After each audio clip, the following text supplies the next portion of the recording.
I feel like crying right now because I'm editing a video of what Serendipity looked like this time last year, maybe even a few days earlier. And a good chunk of the garden was scorched to a crisp, and this year it looks completely different. And someone's coming to look at the house later today. So I'm gonna be working out here this morning. I'm not gonna get to film all of it because my phone's not even charged, because none of my gear is charged since I wasn't planning on recording anything. But I stepped out here this morning and I had this overwhelming sense of happiness. Like I finally got to see what Serendipity was gonna look like in zone 9B. But there's a part of me that feels like moving day is a lot closer than I realized. Like, I don't know if it's hitting me because someone's coming to look at the house later today, but I have a feeling that people are gonna fall in love with this little garden. And even though I'm taking the majority of it with me, I'm able to take all of my potted plants. I'm gonna have to say goodbye to this little area of paradise. And now that we've been looking at homes and also, you know, listing our own home, I have been able to see about how much space I have here. And my garden is well under 2,000 feet for the entire backyard. It's not just a growing space, I'm talking about like my entire backyard. Each garden bed is 4x6 and I have 6 of these, and they have been so productive.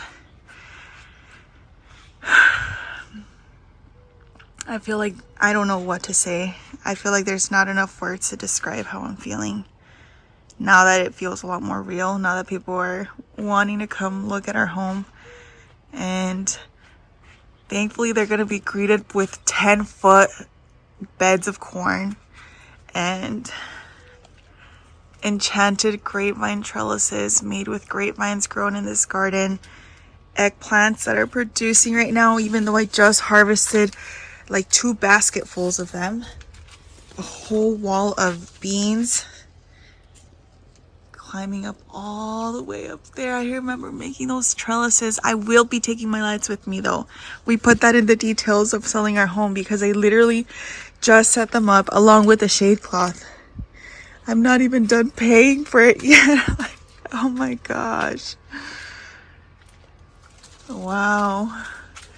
And you know what else?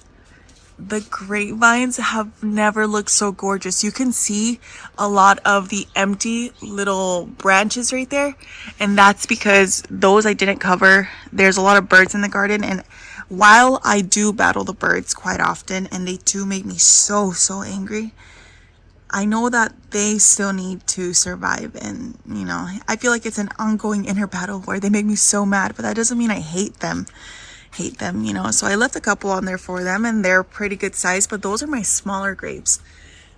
I don't know if you can see through there, but I have some really big guys inside of these bags. I have watched so many videos of different types of vineyards, and I see them putting stuff around the grapes that almost looks like paper. So I was trying to figure out what those were, and finally I found these, and there's probably even cooler ones out there, but these are the ones that I was able to find currently. And they're fruit bags, but they're made out of, it feels like paper, but a different type of paper.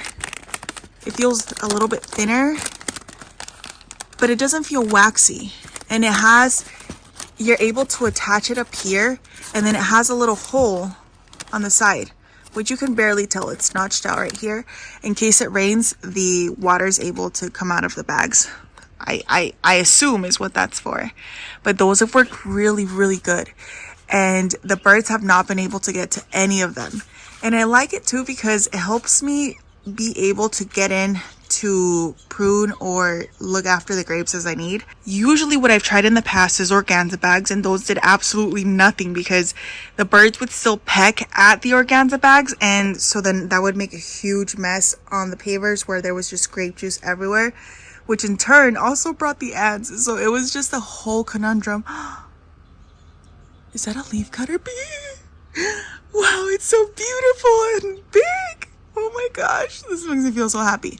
Okay, I also tried covering the entire trellis in tulle, right? I think it was a bunch of tulle. And that worked a little bit better because I was able to tuck the grapes in and allowed me to harvest some fruit, but it still did not work the best. Oh, see, the birds are over here. I'm telling you, they're constantly here eating my stuff. Every single time I tried something new to protect my grapes, I got a little bit closer and I was able to hold the birds off just a little bit longer, but eventually they always found their way into the grapes. And thankfully, because I have the shade cloth set up over the entire garden and on some of the sides, it's helped me keep some birds out, but not all of the birds. There's some birds that I feel like they just know about serendipity. And so they come out here and they know exactly where to go, where all the best stuff is. Maybe they're the birds from last year and I just can't fool them or something. And this year it has worked by far the best. And the good thing about those, look, you see what I mean? It's gonna seal a grape and then it's gonna fly off. Let's see. Did it get one? No? I'm telling you, these birds are not scared of me. Okay, anywho, oh my gosh. Oh, he said, not in my garden. Okay, and I'm not too worried right now because the cats are inside, so. Anyways, now that I've tried these bags, I love them. However, I do have to let you know that it has not rained here in the low desert. Every single year, there's been less and less rain. So this year, we have had absolutely no rain. There was one day where it was supposed to just sprinkle out of nowhere. Absolutely no rain. It was just a little bit cloudy. So I don't know how the bags would hold up once they got wet. They're supposed to be made to withstand the elements pretty good. But keep in mind that they are paper bags. So I mean, maybe I should just get the hose and hose them down, but no, because what if that ruins them and I have to go back in and re-add them. And I picked up a few sizes. This one, which is, I don't think it says the number on the back, but it has the pears on it. And this is size 88 and it has, I think these are mangoes on it. I'm going to link these because it took me a while to be able to find them. And I don't think there's many sellers that I know of, but they work so good. Anything inside of the bags is completely protected and they should be ready soon. We recently tried some and they were so yummy, but they weren't fully red yet. So I think just a few more weeks, but look at them. All of my bunches are in there perfectly and the birds aren't able to get to them at all, which I love. So that was my flame seedless grape. And keep in mind, there was way more bunches in this, but I thinned them out heavily. And a bunch of them the birds have eaten as well because it just took forever to try to come out here and cover every single one of them up. And then for my Thompson seedless, the trellis, from this angle looks a little bit lopsided because I recently chopped it up, but I'm starting to allow the vines to come in this way so they can start closing in the gap with the roses. And I like to do that during the summertime because we're going to start experiencing crazy heat waves. And the days are going to get hotter earlier on in the day and the UV index also gets really crazy. So in order to protect some of my roses so that they continue growing and they don't undergo too much stress, I like to let the grapevines make their way over. And as they do that, they're going to be providing a lot of shade for the roses. So this turns into a completely covered up tunnel. And then come the fall, I cut the grapevines back. The roses are able to flourish again. And then the 3 arches are revealed again. And then I just repeat the process, but that's what's worked really good for me so far. So the grapevine itself is growing very, very vigorously. I would say this one probably grows even more vigorous than the flame seedless. But because I messed up how I pruned it last time around, I don't have quite as many grape bunches, but I mean there are still quite a bit of them on here, so I need to go through and cover those up. I covered up a couple of them, but a part of me was also waiting to do it on camera, and now that the days are a lot busier, now that we're having home showings, the possibility of me filming is very, very slim. So I think I should probably just cover them up. But you know what I am noticing on some of them is what looks like a little bit of powder. Oh, but it just rubs right off. Maybe it's the grape's way of protecting itself against the sun or something. I don't know, but I do need to cover these up. Maybe I'll do that today. You can see how many are currently covered up with, which is just 2, because those were the 2 biggest ones. But something else that I recently noticed is after I chopped it back after I chopped it back vigorously, it started creating more flowers. I don't know where they are though, because I was tying them back the other day. But I know that there's more clusters beginning to form. I don't know if it's sort of tricking the grapes into thinking that they need to flush out a new harvest, a new round of grape harvest. But man, where are they? Oh, look. You see, isn't that crazy? And it got me thinking that last year when I had a second flush of grapes, it was right after. Good morning, darling. It was right after I had pruned them back. So I'm wondering if there's a way I could use that to my advantage and maybe get one round of grapes going, prune back any of the canes that I'm not going to need that year heavily, so that I can encourage the grapevine to give me another flush of fruit, and then those grapes can ripen a little bit later on in the season so that I get 2 sets of grape harvest. Does that make sense? I don't even know if that would work, but it's worth a try. I feel like the same thing was happening over here, but I think it's just harder to see on these for some reason. It's always been that way, but I know for a fact that I saw. You see grapes? Yeah. Wow. Oh, look, I found one of the clusters right there. You see? I'm telling you, it works. You know, the first year that I did this and noticed a second flush of grapes coming in, I thought I was going crazy, because every time I tried looking up online whether a grapevine could produce 2 times in a year, I didn't find anything. And the second flush from last year, we were able to harvest and they actually came out bigger than the first flush. The only thing is that I did the pruning way later on in the season, so the grapes changed color and everything. They were such a deep, vibrant purple. Yeah. You see those grapes? Yeah. The grapes were a very deep, rich color, but the flavor hadn't fully developed yet, even though they were big. And I don't know if that was due to the weather. So this time around, because I did it earlier, I wonder if that'll give a better production of the grapes. Anyways, aside from the grapes, this is what the Don Juan Roses look like. I pruned back the canes quite a bit to maintain the shape of the arch. It's just so it looks a lot cleaner. And I know that they're going to be putting on a whole other flush, because look at all these canes. The climbing roses have definitely already made up the huge mistake I made earlier this year, where I pruned back a lot of the lateral canes and I sacrificed a lot of blooms the last time that it flushed out growth. And it still had a ton, but they were all mostly at the top of the arch. You can still see a few clusters of them, and the clusters themselves were really, really large. And the clusters, yeah. And the clusters themselves were very thick. But it took me a while to come in and deadhead them, because I've just been so busy. There's still a few in here, like really long canes that I need to go in and deadhead and cut back. But I don't feel quite as bad anymore, because I knew that the rose would bounce back, and it has.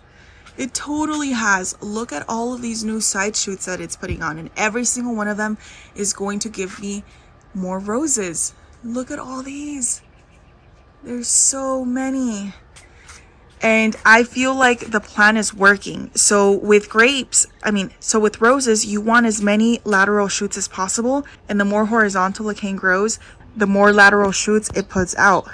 And the more vertical you grow it, the less vertical shoots that it puts out. So you get less blooms. But training it up this cattle panel trellis, I am expecting it to put out not quite a ton of vertical shoots right here, or at least it might take some time before those fill out, but I know that as soon as it starts curving, it's going to put out a bunch of them up there, and that's exactly what it did. And then as they start coming over to this side, they're just growing straight down, so there's going to be a lot more lateral canes coming out.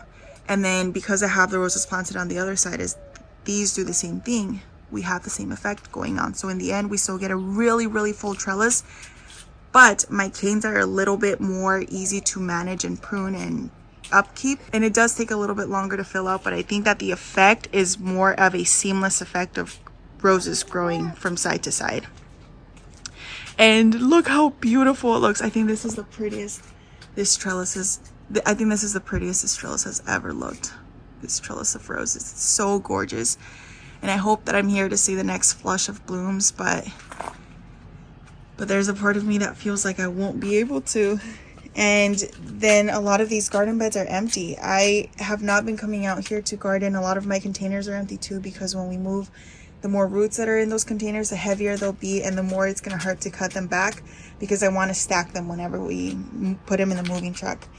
And I have gone in and planted just a couple of seeds. You see there's one right there, there's another one right there, and then everything else is either perennialized or direct sown itself, just to keep the ground a little bit more covered. I even went in with some tulle because the birds were making a disaster. You can kind of see that happening over on that pathway, and that's clean. That's the birds being merciful, but you can see where they scratch everything up on the surface of the soil, probably searching for worms or water or something. I'm not sure, but so I put the tulle on top of there to try and protect my garden beds, and then I planted some squash right here just because I figured a couple of squash would cover up the majority of the bed and hopefully keep the birds away. And then whoever winds up looking after Serendipity has space that they can plant in immediately, and then whatever plants are in here won't be too much for them to clean out. Yeah. And we also had to put out these little fellows that want water. Correct. And then Fig Alley is looking amazing. Oh my gosh, this is the most beautiful these trees have ever looked since I started this garden. This is the most beautiful and lush that they have ever looked. And it sucks because when we move, I'm gonna have to cut them back significantly to be able to fit them on the moving truck, and then also to be able to protect them during the winter time, because we're moving to a different zone. I'm not just staying in zone 9B, I'm moving over to the zone 7s and 8s. Because whoa, because we found that we're just not happy in the hot weather. We want to move to a cooler zone. And look at these grapes. Look at the amount of growth that they put on. When I first chopped them back, I was so worried. I chopped them back right before the house went live on the market, and everything looked a lot more bare. But I knew that it would buy me time so that whenever someone wanted to come look at the home, the grapes would have probably already refilled in again. This is about 2 weeks worth of growth that you see right here. And this is after I've already woven in a lot of the really long canes because they grow like crazy.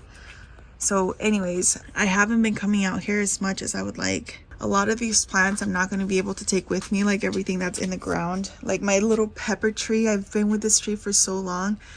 So I want to try and do a few things before we leave. Number one is cut off a few branches and try to propagate those. But also I'm saving a lot of the peppers themselves so I can replant this in our new home. And there's also a lot of pepper seedlings from fruit that has fallen. So I'm probably going to dig up a couple of them because there's so many everywhere. And then I'm just going to try and replant them over there. Because I loved that pepper, and to this day I don't know what it's called. Yeah, I have to make some pepper for the others. Correct. For the people that want to buy our house. The corn is finally starting to tassel now that it's reaching like 10 feet tall. Literally, probably even taller than 10 feet tall, because now it's starting to bend underneath the shade cloth. What ripped a hole in my shade cloth? No, I have to repatch that up. But overall, the garden is looking marvelous. Oh my gosh, I have never grown corn this beautiful before. And I didn't even plant this corn. One of my gremlins planted it. I think that's what made it grow so beautifully. All of these tropicals are also going to be, all of these tropicals are also going to be pruned back significantly whenever we grow, so that I can replant them, so that I can move them a lot easier. But I'm going to try and save as much as possible. Look at this gourd. Oh my goodness. I hope whoever comes to see the house today falls in love. Look at this garden over here. This wall of peas is so magical. Oh my goodness. Who knew such a simple trellis could give such a beautiful effect? Let me see. I'm trying to stand back as far as possible, because look at that. I think it would probably even be a really cool idea to create walls within a garden in our new growing space using these types of trellises to give more of a grand feel. Because imagine if I had one right here and then I had another one over here. Oh my gosh, it would feel so regal. Yes, darling? I know. These are fading out because new ones are going to grow in very, very soon. And this is the front of Serendipity. Isn't it gorgeous? Oh my gosh. If there's any time to fall in love with this garden, it's going to be now. And it feels unreal to be able to say that this looks nothing like it did last year. Nothing at all. Oh my gosh. Oh my gosh. It feels like such a beautiful, magical little space. Look at the bananas. Wow. The blueberries are thriving. Everything is thriving in underneath the shade cloth. Everything is doing so well and looking so beautiful. The avocado trees, all the tropicals are looking amazing. All of the citrus is looking amazing. It's hard to point out any single plant that doesn't look good right now because I feel like all of them look so great. Look how green and gorgeous. The apple trees are putting on some growth. The asparagus is looking good. All the new plantings are filling out. The basil looks amazing. Need to prune it back though. More apple. The mulberry looks really good. We even have a couple of little melons just stranded around. But anyways, oh my gosh, I didn't realize how much time has gone by and I have not even started cleaning up. So that's a little overview of the garden right now. I'm probably gonna be feeling just so sad cleaning everything and looking around because look, this is Serendipity. This is, oh my gosh, I can't believe that this is Serendipity. This does not feel like we're in the low desert of Arizona anymore. Oh my gosh. Oh, I'm gonna miss this so much. Wow. This diary entry took place the morning of the very first scheduled showing for the House of Eternal Summer Street and Serendipity of Eternal Summer Street. And that morning, I woke up feeling very, very emotional because I was not new to the process of moving, but it was the very first time that I had such a strong attachment to a home in prior moves because we were always moving within the same sort of area. It wasn't as big of a deal. And the change itself was still a big change, but it wasn't as big as this change was going to be. But more than anything, I was just so emotionally attached to Serendipity of Eternal Summer Street that just the thought of letting go of this space was really hard for me to acknowledge, to bear. And I remember at the time feeling so torn because a big part of me was excited about the move. I did feel a little bit scared, but at the same time, I just thought this is what I've been saying. I've been wanting for so many years. But a bigger part of me in that moment was sad about not being able to walk out the same doors that I'd been walking out of for years, to step into the garden that I knew so well, like the back of my hand. I had so many pots and containers and plants, and I knew exactly where each and every one of them was. And most of the time I didn't even need to look at the tags because I had everything so memorized in my mind because it was just such a comfortable space for me. I think another reason why I struggled with this very first showing so much was the fact that Serendipity's always been a very special and private part for me, even though I do share these diary entries online and I invite people into my garden online in person. I loved being in Serendipity on my own. Of course, from time to time, my gremlins would join me, my husband, family would join me, but my favorite times being in Serendipity was when I could be in there on my own because it helped me process through any emotions I was going through. It helped me think through problems I might be experiencing. It helped me to decompress and de-stimulate myself whenever I felt very overwhelmed with my everyday life. And more than anything, I just felt like I just stepped into a whole new world and I could go on whatever adventure I could imagine as long as I was in that space. And for me, it was just a very almost sacred space in my life. And even though I loved our home, the garden was where my heart really was.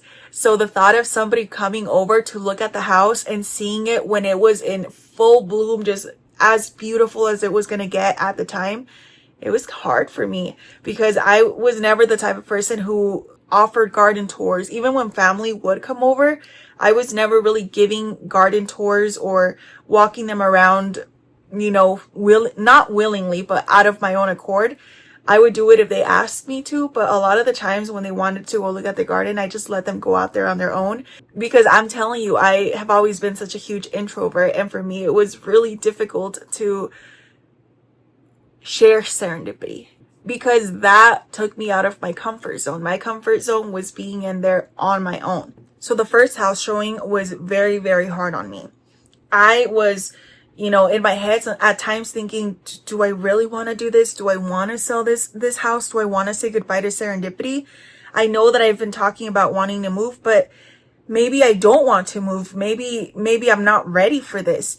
And I still went through, finished cleaning up the garden after I was done filming, finished cleaning up the house. The house was completely spotless, totally looked like a show home.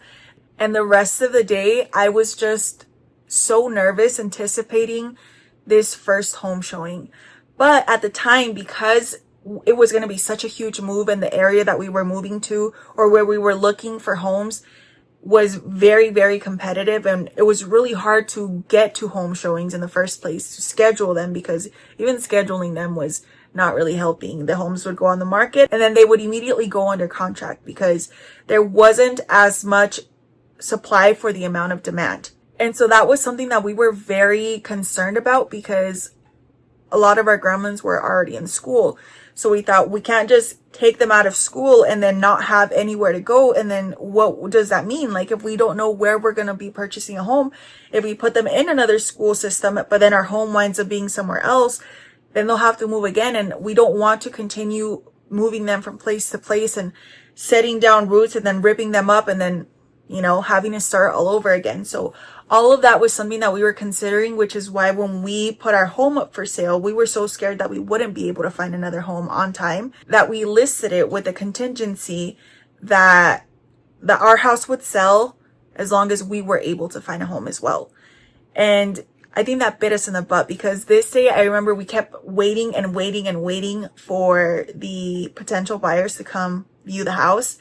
And right before the showing, the agent called our agent and let them know that they were going to cancel the viewing. And there was no specific reason given. However, at the time, there were other homes selling, you know, in the same exact neighborhood. I think one of the homes might have even been like one right behind our house.